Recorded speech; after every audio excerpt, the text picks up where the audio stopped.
Hello friends, welcome to Xmart study 2.0 YouTube channel.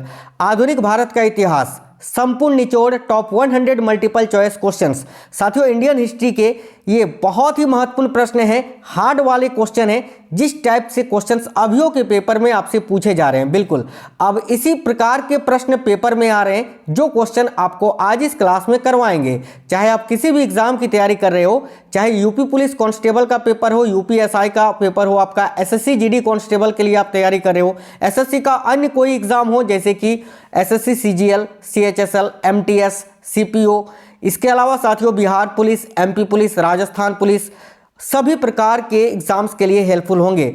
चाहे वो SSC का एग्जाम हो, रेलवे का एग्जाम हो, कोई भी शिक्षक भर्ती की आप तैयारी कर रहे हो, ये क्वेश्चंस बहुत ही महत्वपूर्ण है, क्योंकि अब जो है बिल्कुल इसी टाइप के क्वेश्चंस पूछे जा रहे हैं। तो चलिए देखते हैं क्वेश्चंस।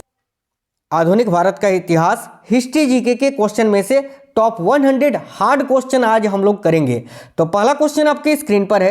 क्वेश्चन ये है कि 1564 में गढ़ कंटंगा की रक्षा करते हुए मुगल सेनाओं से लड़ते हुए किस रानी की मृत्यु हो गई थी? वेरी वेरी इंपॉर्टेंट क्वेश्चन है। तो ध्यान दीजिएगा, 1564 में देखिए, गढ़ कंटगा की रक्षा करते हुए मुगल सेनाओं से लड़ते हुए किस रानी की मृत्यु हो गई थी? तो याद रखिएगा, राइट आंसर होगा ऑप्शन नंबर सी, रानी दुर्गावती की। इस क्वेश्चन के लिए राइट आंसर होगा ऑप्शन नंबर सी, रानी दुर्गावती।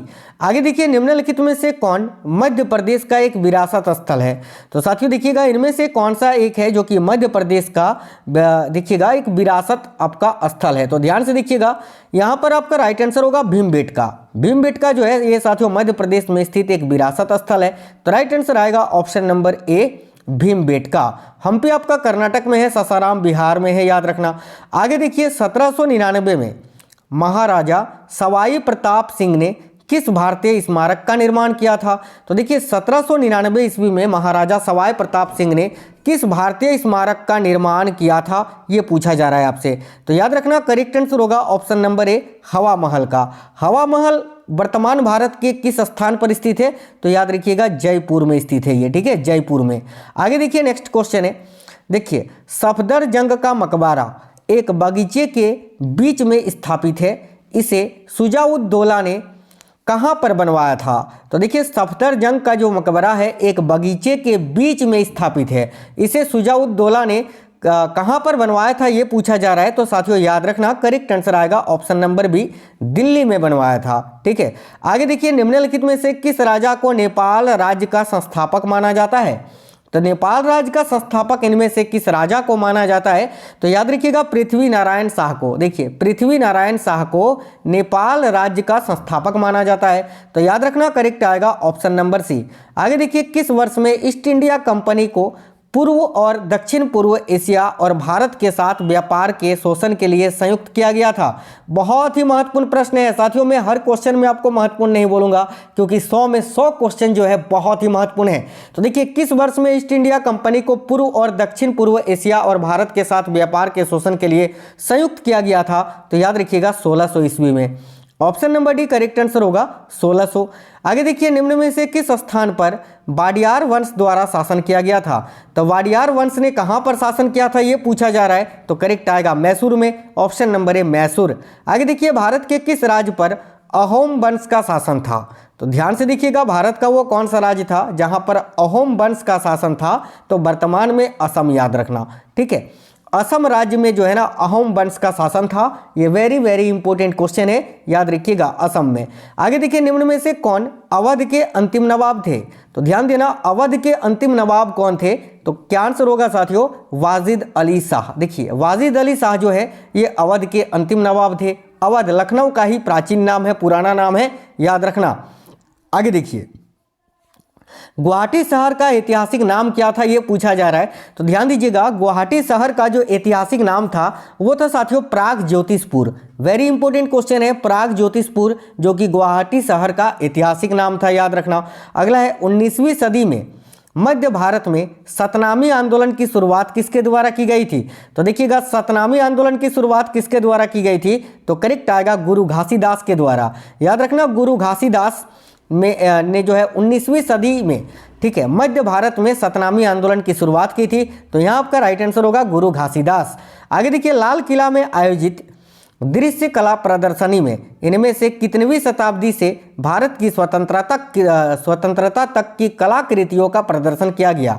तो याद रखना करेक्ट आंसर हो जाएगा, देखिए ऑप्शन नंबर जो है बी 16वीं शताब्दी। याद रखना लाल किले में आयोजित दृश्य कला प्रदर्शनी में 16वीं शताब्दी से जो है भारत की स्वतंत्रता तक की कलाकृतियों का प्रदर्शन किया गया।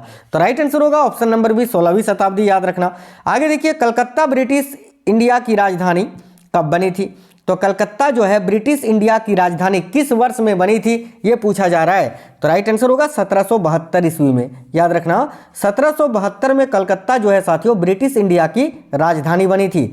आगे देखिए 1784 में एशियाटिक सोसाइटी ऑफ बंगाल की शुरुआत किसने की थी? तो देखना 1784 में एशियाटिक सोसाइटी ऑफ बंगाल की स्थापना या शुरुआत किसने की थी? तो विलियम जॉन्स ने। ऑप्शन नंबर है विलियम जॉन्स। आगे देखिए एंग्लो मैसूर युद्ध के बाद ईस्ट इंडिया कंपनी ने बंगाल का गवर्नर किसे नियुक्त किया था? तो राइट आंसर होगा रॉबर्ट क्लाइव को। याद रखना एंग्लो मैसूर युद्ध के बाद ईस्ट इंडिया कंपनी ने बंगाल का गवर्नर रॉबर्ट क्लाइव को बनाया था।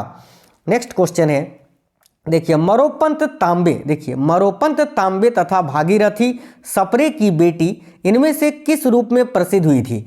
तो याद रखना रानी लक्ष्मीबाई के रूप में। देखिए रानी लक्ष्मीबाई के पिता का नाम था मरोपंत, आपका नाम मोरोपंत तांबे, और माता का नाम था भागीरथी सप्रे। इन्हीं की बेटी थी रानी लक्ष्मीबाई। याद रखना। तो करेक्ट आएगा ऑप्शन नंबर बी। आगे देखिए पाकिस्तान के किस शहर को मुगलों का बाग या बागों का शहर कहा जाता है? तो देखिए करेक्ट होगा लाहौर को। याद रखिएगा पाकिस्तान का जो लाहौर शहर है ना साथियों, इसको मुगलों का बाग या बागों का शहर के नाम से जाना जाता है। याद रखना। आगे देखिए विजयनगर की प्राचीन राजधानी हम्पी कहाँ स्थित है? तो विजयनगर साम्राज्य की जो राजधानी थी हम्पी, ये अभी वर्तमान में कहाँ पर स्थित है यही पूछा जा रहा है। तो करेक्ट होगा ऑप्शन नंबर बी कर्नाटक में। आगे देखिए नेक्स्ट है निम्नलिखित में से कौन 15वीं शताब्दी के दौरान असम में वैष्णव संप्रदाय के मुख्य समर्थकों में से एक था? तो साथियों 15वीं शताब्दी के दौरान असम में वैष्णव संप्रदाय के मुख्य समर्थकों में से कौन इनमें से एक था? तो देखिए राइट होगा शंकरदेव। ऑप्शन नंबर बी याद रखना शंकरदेव। आगे देखिए बाघ गुफाएं किस राज्य में स्थित है? तो ध्यान दीजिएगा साथियों बाघ गुफाएं जो हैं ये आपका मध्य प्रदेश राज्य में स्थित है। ऑप्शन नंबर सी मध्य प्रदेश। आगे देखिए साम्राज्यवाद पूर्व की अवधि में कैलिको के नाम से जाना जाता था। तो ध्यान से देखना साम्राज्यवाद पूर्व की अवधि में इनमें से किस उत्पाद को या फसल को कैलिको के नाम से जाना जाता था? तो याद रखना कपास को। करेक्ट आएगा ऑप्शन नंबर डी कपास। आगे देखिए निम्नलिखित में से कौन से स्तंभ सेल कर्तित स्तंभों को दर्शाते हैं? तो ध्यान दीजिए साथियों इनमें से कौन सा स्तंभ है जो सेल कर्तित स्तंभों को दर्शाते हैं? तो देखिए राइट होगा मौर्य स्तंभ। ये जो मौर्य स्तंभ है ना ये सेल कर्तित स्तंभों को दर्शाते हैं। ये क्वेश्चन बहुत ही इंपॉर्टेंट है, याद रखना। अजंता और एलोरा की गुफाएं भारत के निम्न में से किस राज्य में स्थित है? तो देखिए अजंता और एलोरा माफ करना यार अजंता और एलोरा की जो गुफाएं हैं ये भारत के किस राज्य में स्थित है? तो देखिए राइट होगा ऑप्शन नंबर बी महाराष्ट्र में। आगे देखिए 18वीं सदी के स्वतंत्रता सेनानी वीर पांड्या कट्टाबोम्मन किस वर्तमान राज्य से थे? तो याद रखना 18वीं सदी के ये स्वतंत्रता सेनानी थे जिनका नाम था वीर पांड्या कट्टाबोम्मन। ये वर्तमान में किस राज्य से थे? तो याद रखना तमिलनाडु से। देखिए राइट आंसर होगा ऑप्शन नंबर सी तमिलनाडु के ये स्वतंत्रता सेनानी थे साथियों। याद रखना सेनानी वीर पांड्या कट्टाबोम्मन 18वीं सदी के। आगे देखिए नेक्स्ट है निम्नलिखित में से कौन सा स्मारक स्थान युग्म सही है? यानी कौन सा एक स्मारक स्थान युग्म है जो कि बिल्कुल सही है? तो देखिए अलाई दरवाजा ये तो साथियों दिल्ली में है, तंजावुर लिखा हुआ है, गलत है। ताजमहल मेरठ में नहीं है भाई, ताजमहल तो आगरा में है ना, आगरा में है ताजमहल। यहाँ पर गोलकुंडा का किला हैदराबाद में है, ये बिल्कुल सही है। तो यही आपका आंसर होगा ऑप्शन नंबर सी। बाकी देखिए लाल किला जो है ये जयपुर नहीं, एक लाल किला आपका दिल्ली में है और एक लाल किला आगरा में है। तो दिल्ली आगरा दोनों में से कुछ भी नहीं है, जयपुर है तो गलत है। ऑप्शन नंबर सी सही है, गोलकुंडा का किला हैदराबाद में स्थित है। ठीक है आगे देखिए नेक्स्ट क्वेश्चन है अमुक्तमाल्यद का लेखन किसने किया था? वेरी इंपॉर्टेंट क्वेश्चन है। तो याद रखना साथियों अमुक्तमाल्यद का लेखक किसने किया था? तो कृष्णदेव राय ने। Option number B. आगे देखिए मणिकर्णिका तांबे को इतिहास में किस रूप में जाना जाता है? तो देखिए मणिकर्णिका तांबे को इतिहास में रानी लक्ष्मीबाई के नाम से जाना जाता है। याद रखना ऑप्शन नंबर बी।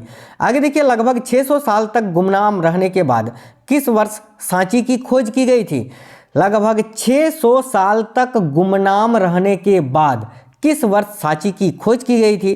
तो याद रखना करेक्ट आएगा ऑप्शन नंबर सी 1818 में। आगे देखिए नेक्स्ट है, देखिए इनमें से गोल गुंबद जो है मोहम्मद आदिल शाह की कब्र है जो कि कहाँ पर स्थित है? गोल गुंबद कहाँ पर स्थित है जो कि मोहम्मद आदिल शाह की कब्र है? तो देखिए गोल गुंबद तो बीजापुर में स्थित है साथियों, तो बीजापुर करेक्ट आंसर आएगा। याद रखना कर्नाटका में स्थित बीजापुर में ये गोल गुंबद स्थित है जो कि मोहम्मद आदिल शाह का मकबरा है, याद रखिएगा। आगे देखिए तीसरे एंग्लो मैसूर युद्ध के दौरान बंगाल के गवर्नर जनरल कौन थे? तो देखना तीसरे एंग्लो मैसूर युद्ध के दौरान बंगाल के गवर्नर जनरल कौन थे? तो lord Cornwallis, option number B right answer होगा। आगे देखिए नेक्स्ट है, शिवाजी महाराज के समय मंत्री परिषद के रूप में जाना जाता था किसको? यानी शिवाजी के शासनकाल में मंत्री परिषद को किस रूप में जाना जाता था? तो साथियों राइट आएगा ऑप्शन नंबर सी अष्टप्रधान के नाम से। आगे देखिए किस वर्ष पुर्तगालियों ने गोवा पर कब्जा कर लिया था? तो देखिएगा वह कौन सा ईयर है जिस वर्ष पुर्तगालियों ने गोवा पर कब्जा कर लिया था? तो साथियों करेक्ट आंसर आएगा ऑप्शन नंबर बी, याद रखना 1510 में। और देखिए गोवा जो है पुर्तगालियों से कब आज़ाद हुआ था? तो भाई 1961 से, याद रखना 1961 में। आगे देखिए मुगल न्यायिक इतिहास को किस भाषा में लिखा जाता है? तो याद रखिए मुगल न्यायिक इतिहास को किस भाषा में लिखा जाता है? तो करेक्ट आएगा फारसी भाषा में, ऑप्शन नंबर बी करेक्ट होगा, क्योंकि मुगलों की दरबारी भाषा जो थी वो फारसी भाषा थी। आगे देखिए नेक्स्ट है, टीपू सुल्तान के शासनकाल में उसके राज्य मैसूर की राजधानी कौन सी थी? तो टीपू सुल्तान के शासनकाल में उसका जो राज्य था मैसूर, उसकी राजधानी कहाँ हुआ करती थी? तो राइट आएगा ऑप्शन नंबर सी श्रीरंगपट्टनम। आगे देखिए मध्ययुगीन यात्री मार्को पोलो कहाँ से थे? मध्ययुगीन यात्री जो है मार्को पोलो ये कहाँ के निवासी थे? तो देखिए करेक्ट होगा वेनिस के, ऑप्शन नंबर ए वेनिस यात्री थे मार्को पोलो, तो ऑप्शन नंबर ए राइट होगा। आगे देखिए भारत के प्रथम पुर्तगाली वायसराय निम्नलिखित में से कौन थे? तो भाई देखिएगा भारत के प्रथम पुर्तगाली वायसराय कौन थे? तो Francisco de Almeida, option number C right है। आगे देखिए नेक्स्ट है, निम्नलिखित में से कौन मारवाड़ के राजपूत साम्राज्य से संबंधित नहीं है? तो भाई मारवाड़ के राजपूत साम्राज्य से इनमें से कौन संबंधित नहीं है ये आपको बताना है। तो देखिए रावचंदा, मालदेव और राव जोधा ये तीनों जो है साथियों मारवाड़ के राजपूत साम्राज्य से संबंधित हैं, लेकिन राणा कुंभा जो है ये कहाँ के शासक थे? ये तो मेवाड़ के थे ना, मेवाड़ साम्राज्य से जुड़े थे राणा कुंभा, तो राइट आंसर होगा ऑप्शन नंबर डी। आगे देखिए कालिंजर किला जो मध्यकाल में सामरिक दृष्टि से महत्वपूर्ण था कहाँ स्थित है? तो याद रखिए कलिंजर का किला जो है ये साथियों उत्तर प्रदेश में स्थित है, ऑप्शन नंबर ए।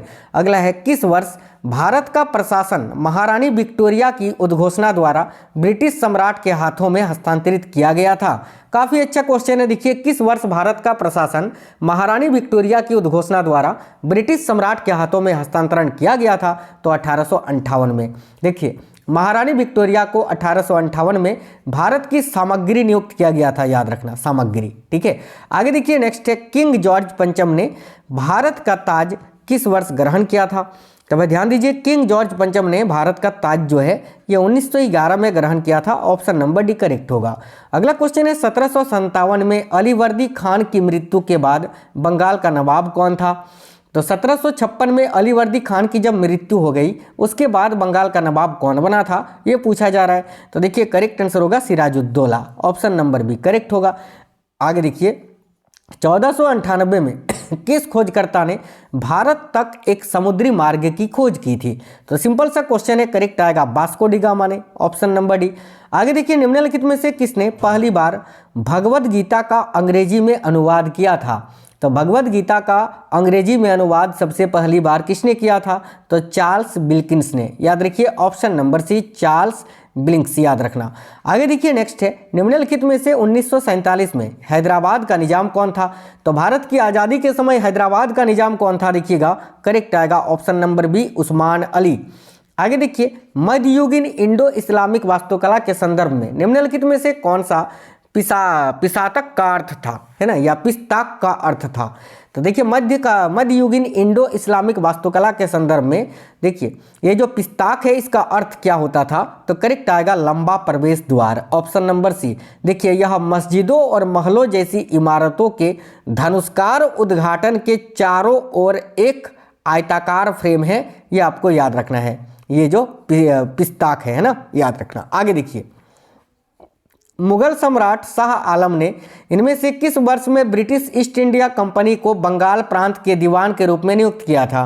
तो देखिएगा साथियों, मुगल सम्राट शाह आलम ने किस वर्ष में, तो देखो 1765 में, ठीक है, 1765 में जो है ना ब्रिटिश ईस्ट इंडिया कंपनी को बंगाल प्रांत के दीवान के रूप में नियुक्त किया था बक्सर के युद्ध के बाद। आगे देखिए नेक्स्ट क्वेश्चन है, 1657 में किस मुगल राजकुमार ने उपनिषदों का फारसी में अनुवाद किया था? तो देखना करेक्ट आंसर होगा दारा शिकोह ने, option number C Dara Shikoh. आगे देखिए अलीवर्दी खान कहाँ के नवाब थे? तो भाई अलीवर्दी खान जो है ये बंगाल के नवाब थे, ऑप्शन नंबर डी बंगाल के। आगे देखिए पैगंबर मोहम्मद ने, देखिए पैगंबर मोहम्मद ने किस सदी में इस्लाम धर्म की स्थापना की थी? तो याद रखना करेक्ट आएगा 7वीं सदी में, ऑप्शन नंबर बी 7वीं सदी। याद रखना पैगंबर मोहम्मद का जन्म 570 ईस्वी में हुआ था, याद रखना 6ठी सदी में ये जन्मे और 7वीं सदी में जो है ना इस्लाम धर्म की इन्होंने स्थापना की। आगे देखिए निम्नलिखित में से किस राजवंश ने कन्नौज को अपनी राजधानी बनाई? कन्नौज को पहले जो है कन्याकुब्ज के नाम से जाना जाता था, तो बताना है आपको कि किस राजवंश ने कन्नौज को अपनी राजधानी बनाई थी? तो देखिए राइट आंसर होगा प्रतिहार राजवंश ने, ऑप्शन नंबर सी प्रतिहार राजवंश। वर्ष 1815 में भारत के पहले सर्वेयर जनरल किसे नियुक्त किया गया था? तो साथियों वर्ष 1815 में भारत के पहले सर्वेयर जनरल के रूप में किसको नियुक्त किया गया था? तो याद रखना कॉलिन मैकेंजी को, ऑप्शन नंबर भी करेक्ट है कॉलिन मैकेंजी। साथियों बहुत ही महत्वपूर्ण ये प्रश्न है, ये वो क्वेश्चन है जो पेपर में आप लोग छोड़ के चले आते हैं। आप बोलते हैं ये क्वेश्चन कहाँ से पूछ लिया है, हमने तो पढ़ा ही नहीं है, ये वो क्वेश्चन है। तो बहुत ही महत्वपूर्ण ये क्वेश्चन है, इनको आपको याद कर लेना है, 2 बार इस क्लास को देखना जरूर है। आगे देखिए नेक्स्ट क्वेश्चन है, दिल्ली स्थित कुतुब मीनार में कितनी मंजिल है? तो भाई दिल्ली में जो कुतुब मीनार है उसमें कितनी मंजिल है ये आपसे पूछा जा रहा है। कुतुब मीनार कुल 73 मीटर जो है आपकी ऊंची है और ये जो कुतुब मीनार है ये कितना मंजिला भवन है? तो याद रखना कितना मंजिला मीनार है ये? तो 5 मंजिला, ऑप्शन नंबर 1 करेक्ट आएगा 5। आगे देखिएगा, देखिए आसफ जाही वंश के निजामों ने भारत के किस हिस्से पर शासन किया था? तो देखिए राइट होगा वर्तमान, याद रखना यहाँ दक्कन प्रांत में, जिसको वर्तमान में हैदराबाद के नाम से हम जानते हैं, ठीक है, हैदराबाद के नाम से जिसको वर्तमान में जानते हैं, दक्कन प्रांत पर जो है आसफ जाही वंश के निजामों ने शासन किया था। आगे देखिए नेक्स्ट है, निम्नलिखित में से कौन पुर्तगाली लेखक थे जिन्होंने दक्षिण भारत में व्यापार और समाज के बारे में लिखा था? तो देखना करेक्ट आएगा दुआर्ते बारबोसा ने, option number D correct answer होगा। आगे देखिए 9वीं शताब्दी में प्रसिद्ध विक्रमशिला विश्वविद्यालय की स्थापना किसने की थी? तो देखिए राइट होगा पाल वंश के शासक धर्मपाल ने, ऑप्शन नंबर डी। आगे देखिए निम्नलिखित में से कौन 11वीं शताब्दी में उज्बेकिस्तान से भारत आया था? तो 11वीं शताब्दी में उज्बेकिस्तान से भारत इनमें से कौन आया था? याद रखिएगा Al Biruni, option number D correct है। निम्नलिखित में से कौन 1679 में निर्मित प्रसिद्ध ताजमहल की प्रतिकृति है? तो देखिए 1669 में निर्मित प्रसिद्ध ताजमहल की प्रतिकृति इनमें से कौन सी है? तो देखिएगा यहाँ आपका राइट आंसर होगा बीबी का मकबरा। बीबी का मकबरा जो कि औरंगाबाद महाराष्ट्र में स्थित है, औरंगजेब ने इसका निर्माण कराया था।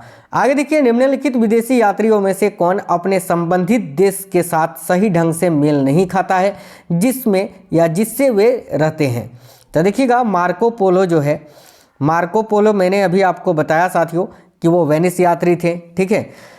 तो देखिए मार्को पोलो, तो यहाँ आपका करेक्ट आंसर, देखिए मार्को पोलो वेनिस यात्री थे। यहाँ पर क्या बताना है, सही ढंग से मेल नहीं खाता है आपको बताना है, ठीक है, कौन सही रूप से मेल नहीं खाता है? तो वेनिस इटली में है, ये तो बिल्कुल सही है। इब्न बतूता मोरक्को यात्री थे। अल बरूनी उज्बेकिस्तान के थे, ये भी जो है आपका बिल्कुल यहाँ सही है। लेकिन पीटर मुंडी जो है ना साथियों, पीटर मुंडी चीन लिखा हुआ है, ये गलत है क्योंकि पीटर मुंडी ब्रिटेन के थे, ब्रिटिश व्यापारी थे ये, है ना, याद रखना। पीटर मुंडी ये 17वीं शताब्दी में भारत आए थे, जो कि एक ब्रिटिश व्यापारी, यात्री और लेखक थे, याद रखना। चलिए आगे देखिएगा, सूफी परंपराओं के संदर्भ में समा शब्द का क्या अर्थ है? तो ध्यान से देखिए, सूफी परंपराओं के संदर्भ में समा शब्द का क्या अर्थ होता है? तो याद रखना पवित्र गीतों का पाठ, ऑप्शन नंबर ए। आगे देखिए, कोणार्क का सूर्य मंदिर किस राजा के शासनकाल में बनवाया गया था? तो ध्यान दीजिएगा करेक्ट आएगा option number B, Narsingh Dev प्रथम के शासनकाल में। अगला है, हाफिज एक सदी के कवि थे जिनकी कविताओं का संग्रह दीवान या दीवाने हाफिज के नाम से जाना जाता है। तो किस सदी के कवि थे हाफिज? तो देखिए करेक्ट आंसर आएगा 14वीं सदी के, ऑप्शन नंबर सी। आगे देखिए निम्नलिखित में से कौन भारत का पहला अंग्रेजी भाषा का समाचार पत्र था? तो करेक्ट आएगा बंगाल गजट। इसको किसने जारी किया था? तो जेम्स ए हिक्की ने, याद रखना हिक्की का बंगाल गजट। 1824 में ईस्ट इंडिया कंपनी के खिलाफ डॉक्ट्रिन ऑफ लैप्स के कार्यान्वयन के खिलाफ सशस्त्र विद्रोह का नेतृत्व करने वाले पहले भारतीय शासकों में से एक इनमें से कौन थे? तो देखना करेक्ट आएगा Kittur Chennamma, option number C right answer हो जाएगा। आगे देखिए निम्नलिखित में से कौन सा ग्रंथ कश्मीर के इतिहास का सबसे विस्तृत विवरण देता है? तो राइट आएगा ऑप्शन नंबर सी रजत रंगिनी। आगे देखिए निम्नलिखित में से कौन सा शहर इसकी स्थापना के तुरंत बाद बहमनी सल्तनत की राजधानी बन गई? तो देखिए राइट होगा ऑप्शन नंबर बी, यहाँ करेक्ट होगा आसनाबाद, याद रखिए। नेक्स्ट है सामान्यतः मुगल प्रांतीय प्रशासन में दीवानी का अर्थ क्या था? तो देखिए मुगल प्रांतीय प्रशासन में दीवानी शब्द का अर्थ क्या होता था? तो करेक्ट आएगा ऑप्शन नंबर सी राजस्व प्रशासन, याद रखना ऑप्शन नंबर सी। आगे देखिए चालुक्य राजवंश ने वातापी में शासन किया, जो कि आधुनिक भारत के किस राज्य में स्थित है? तो वातापी वर्तमान में कहाँ पर स्थित है? तो कर्नाटक में, याद रखना, जहाँ पर चालुक्य राजवंश ने शासन किया था। आगे देखिए नेक्स्ट है रानी रुद्रमा देवी इनमें से किस वंश की एक प्रसिद्ध शासिका थी? तो देखिए करेक्ट होगा साथियों काकतीय राजवंश की। देखिए इनके बारे में बता दें आपको, तो रुद्रमा देवी अपनी मृत्यु तक जो है ना, देखिए 1263 से 1200 याद रखना 89 तक जो है दक्कन के पठार में काकतीय वंश की सम्राट थी। आगे देखिए निम्नलिखित में से कौन सा स्मारक कर्नाटक राज्य में स्थित है? तो भाई देखना करेक्ट आएगा साथियों गोल गुंबद। गोल गुंबद ये तो कर्नाटक में स्थित है बीजापुर में, जो कि राजा मोहम्मद आदिल शाह का मकबरा है, मैंने आपको बताया। आगे देखिए मुर्शिद कुली खान कहाँ के नवाब थे? तो भाई याद रखना मुर्शिद कुली खान भी बंगाल के ही नवाब थे, याद रखना। और मुर्शिद कुली खान जो है ना साथियों, ये मूल रूप से हिंदू थे ये। देखिए आपको बता दें मुर्शिद कुली खान मूल रूप से एक हिंदू थे और उनका वास्तविक नाम था सूर्य नारायण मिश्रा। मात्र 10 वर्ष की अवस्था में जो है ना, ये सूर्य नारायण मिश्रा को बेच दिया गया था एक हाफिज को, ठीक है। और उन्होंने ही जो है उनका नाम बदलकर इस्लाम धर्म जो है उनका खतना कराया था, फिर उनको जो है हिंदू से मुसलमान बना दिया था। ये चीज़ आपको याद रखना है। आगे देखिए रानी रुद्रमा देवी का संबंध निम्नलिखित में से किस राजवंश से था? तो याद रखिए काकतीय राजवंश, मैंने आपको अभी बताया। अगला है विक्रमदायित षष्ठम, जिनके दरबारी कवि बिल्हन थे, इन्होंने उनकी जीवन लिखी थी, जो कि किस राजवंश के शासक थे? यानी विक्रमदायित षष्ठम, ठीक है, जिनके दरबारी कवि थे बिल्हन, ठीक है, जिन्होंने उनकी जीवनी लिखी थी। तो विक्रमदायित षष्ठम जो है ये किस राजवंश के शासक थे, ये पूछा जा रहा है। तो याद रखना चालुक्य राजवंश के, ऑप्शन नंबर बी। बादामी किसका प्रारंभिक राजधानी था? वर्तमान में वातापी के नाम से जाना जाता है। तो देखिए बादामी जो है ये किसका प्रारंभिक राजधानी था? तो याद रखिएगा चालुक्यों का, ऑप्शन नंबर है चालुक्य। आगे देखिए निम्नलिखित में से किस किले का निर्माण काकतीय वंश ने कराया था? तो इनमें से वो कौन सा किला है जिसका निर्माण काकतीय राजवंश ने करवाया था? तो देखिए राइट होगा गोलकुंडा का किला, ऑप्शन नंबर डी करेक्ट होगा। आगे देखिए निम्नलिखित में से किसे मोहम्मद कुली कुतुब शाह ने बनवाया था? तो मोहम्मद कुली कुतुब शाह ने इनमें से किसका निर्माण कराया था? तो देखिए यहाँ आपका करेक्ट आंसर हो जाएगा चार मीनार का, जो कि हैदराबाद में स्थित है। आगे देखिए रंग घर एशिया के सबसे पुराने आखड़ों में से एक है, इसको किस वंश के राजा ने बनवाया था? तो रंग घर जो है ना एशिया के सबसे पुराने आखड़ों में से एक है, इसको किस वंश के राजा ने बनाया था? तो याद रखना अहोम वंश के राजा, ठीक है। अहोम वंश ने कहाँ पर शासन किया था? अभी मैंने आपको बताया इसी क्लास में, असम राज्य में, ठीक है, याद रखना। और देखिए वह अहोम राजा कौन थे, उनका नाम क्या था? तो याद रखना राजा स्वर्गदेव प्रमत्त सिंह, इन्होंने ही जो है इसका निर्माण कराया था रंग घर का। आगे देखिए निम्नलिखित में से कौन पुष्टि मार्ग नामक भक्ति संप्रदाय के संस्थापक थे? तो भाई पुष्टि मार्ग की स्थापना किसने की थी? तो राइट आएगा वल्लभाचार्य ने, ऑप्शन नंबर ए। 14वीं शताब्दी की एक महिला संत लाल डेड सबसे शुरुआती और सबसे प्रसिद्ध इनमें से किस राज्य की कवयित्री में से एक थी? तो देखिए करेक्ट होगा Kashmiri, option number B correct होगा, कश्मीरी कवयित्री थी ये, याद रखना लाल डेड, है ना। चलिए आगे बढ़ेंगे और नेक्स्ट क्वेश्चन देखेंगे। निम्नलिखित में से किसे औरंगाबाद शहर का संस्थापक माना जाता है? तो देखिए औरंगाबाद शहर का संस्थापक किसे माना जाता है? तो याद रखिए मलिक अंबर को। देखिए मलिक अंबर ने 1610 ईस्वी में औरंगाबाद शहर की स्थापना की थी, याद रखना।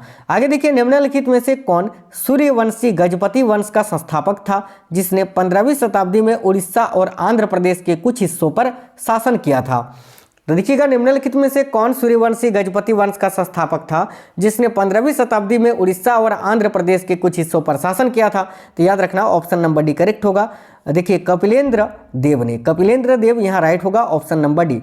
निम्नलिखित में से किसने, एक सेकंड, निम्नलिखित में से किसने 1837 में सबसे पहले ब्राह्मी लिपि का अर्थ निकाला था? तो करेक्ट आएगा जेम्स प्रिंसेप ने, याद रखना ऑप्शन नंबर डी।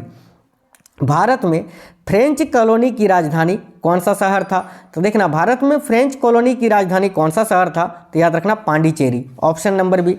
आगे देखिए, पुर्तगाली खोजकर्ता वास्को डी गामा वर्ष 1498 में इनमें से किस जगह पर उतरा था? ठीक है, यानी वास्को डी गामा ने सबसे पहले भारत के किस जगह पर अपना कदम रखा था? तूतीकोरिन, यहाँ नागरकोइल, कालीकट या देखिए कलंगुट, इनमें से कोई एक आंसर होगा। इसका आंसर आप लोग सभी साथी जो है कमेंट बॉक्स में कमेंट करके बता दीजिए क्या आंसर होगा, वास्को डी गामा कहां पर उतरा था। ठीक है, आगे देखिए नेक्स्ट क्वेश्चन है।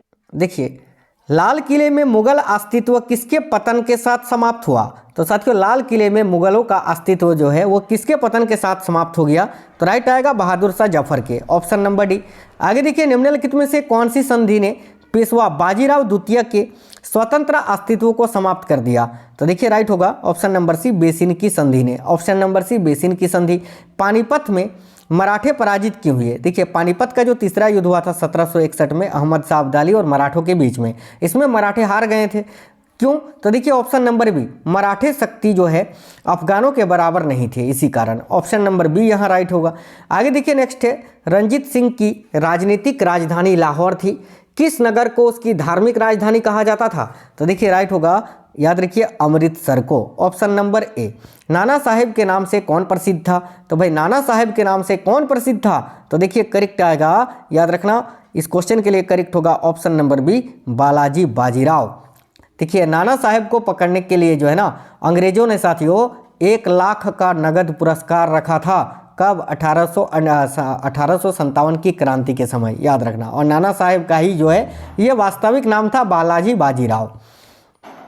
किस गवर्नर जनरल ने रोपड़ में रंजीत सिंह का बड़े सम्मान के साथ स्वागत किया था? तो भाई देखिए करेक्ट आंसर क्या हो जाएगा यहाँ आपका? तो याद रखना option number B, lord William Bentinck ने।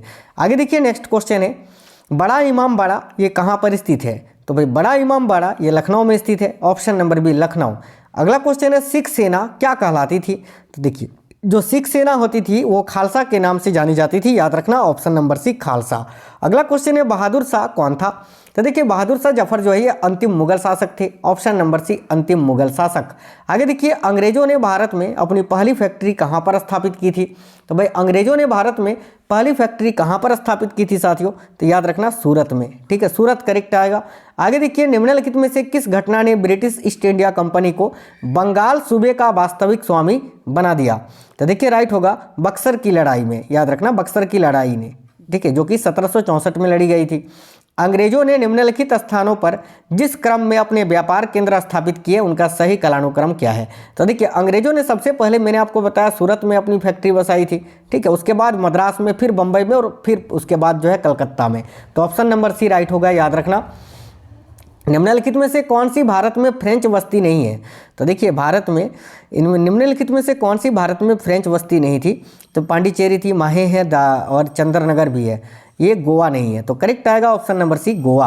आगे देखिए, भारत में सबसे पहले आने वाले और सबसे बाद में जाने वाले कौन थे? तो देखिए, भारत सबसे पहले कौन आए थे? पुर्तगाली आए थे, है ना, और सबसे बाद में भी गए थे, तो बिल्कुल पुर्तगाली करेक्ट होगा, ऑप्शन नंबर ए। आगे देखिए, भारत में प्रमुख फ्रांसीसी बस्ती बताइए। तो देखिए, भारत में प्रमुख फ्रांसीसी बस्ती इनमें से कौन सी है? तो देखना करेक्ट आएगा पांडिचेरी, ऑप्शन नंबर बी। आगे देखिए नेक्स्ट है, फ्रेंच ईस्ट इंडिया कंपनी का गठन कब हुआ था? तो भाई फ्रेंच ईस्ट इंडिया कंपनी का गठन हुआ था 1664 में, option number C right answer हो जाएगा। अगला क्वेश्चन है, निम्न में से कौन सा भारत आने वाला पहला अंग्रेजी जहाज है? तो इनमें से कौन सा जहाज है अंग्रेजी जहाज है जो कि सबसे पहले भारत आया था? तो देखना, याद रखना रेड ड्रैगन। ये रेड ड्रैगन जहाज जो है ये भारत आने वाला पहला अंग्रेजी जहाज था, याद रखना। साथियों, बहुत ही महत्वपूर्ण प्रश्न थे ये, 100 क्वेश्चन आपके लिए बहुत ज़्यादा महत्वपूर्ण थे, ये बिल्कुल हार्ड क्वेश्चन थे साथियों। इस क्लास को आप लोग 2 बार देख लेना और प्लीज़ अपने सभी दोस्तों तक जरूर शेयर करना।